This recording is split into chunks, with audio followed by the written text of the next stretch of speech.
Integral foundation school branch टोली चौकी पर मुल्क की 78वीं यौम आज़ादी तकरीब जोशो खरोश के साथ मनाई गई। कॉलेज में इत्तेहादुल मुस्लिमीन के रुकन असम्बली हल्क़े कारवान कौसर मोहिउद्दीन ने कौमी तिरंगा लहराया और कौमी तराना भी इस मौके पर पढ़ा गया। इस तकरीब की निगरानी स्कूल प्रिंसिपल फ़ातिमा सत्तार ने की, जबकि स्कूल स्टाफ अरकान बशमूल मसीउद्दीन और दीगर असातिज़ा भी इस मौके पर मौजूद थे।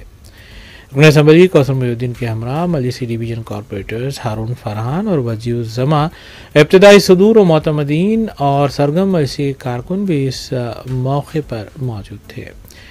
तलबा तालिबात ने मुख्तलिफ प्रोग्राम्स पेश किए, जबकि असातिज़ा और टीचर्स भी इस तकरीब में मौजूद थे।